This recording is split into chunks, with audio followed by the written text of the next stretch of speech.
ಶ್ರೀ ನಿತ್ಯಾನಂದ ಯೋಗಾಶ್ರಮ ಕೊಂಡೆಯೂರು ಮಠದಲ್ಲಿ ಪರಮ ಪೂಜ್ಯ ಶ್ರೀ ಶ್ರೀ ಯೋಗಾನಂದ ಸರಸ್ವತಿ ಸ್ವಾಮೀಜಿಯವರ ದಿವ್ಯ ಉಪಸ್ಥಿತಿಯಲ್ಲಿ ಮತ್ತು ಶ್ರೀ ಕ್ಷೇತ್ರ ಕಟೀಲಿನ ಆನುವಂಶಿಕ ಪ್ರಧಾನ ಅರ್ಚಕರಾದ ಬ್ರಹ್ಮಶ್ರೀ ಕಮಲಾದೇವಿ ಪ್ರಸಾದ ಅಸ್ರಣ್ಣನವರ ಆಚಾರ್ಯತ್ವದಲ್ಲಿ ವೇದಮಾತೆ ಶ್ರೀ ಗಾಯತ್ರಿ ದೇವಿಯ ಹಾಗೂ ಭಗವಾನ್ ಶ್ರೀ ನಿತ್ಯಾನಂದ ಗುರುದೇವರ ಪ್ರತಿಷ್ಠಾ ವರ್ಧಂತ್ಯೋತ್ಸವ ಮತ್ತು ಚಂಡಿಕಾ ಯಾಗ ಫೆಬ್ರವರಿ 22ರ ಗುರುವಾರದಂದು ನಡೆಯಿತು.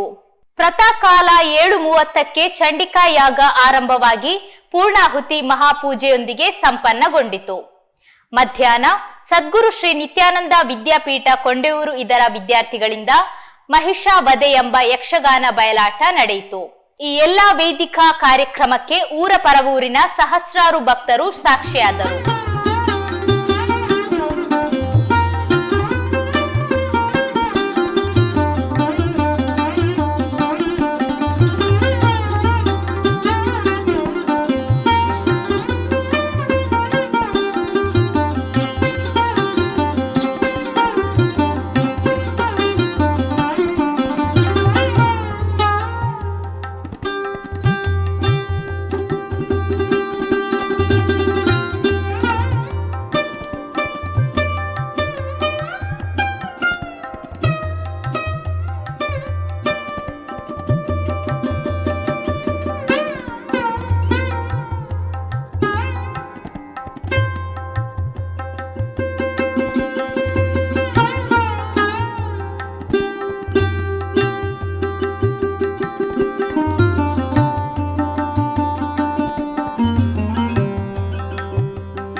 ಧ್ವನಿ ಮೀಡಿಯಾ, ನಿಮ್ಮ ಧ್ವನಿಗೆ ನಮ್ಮ ಧ್ವನಿ.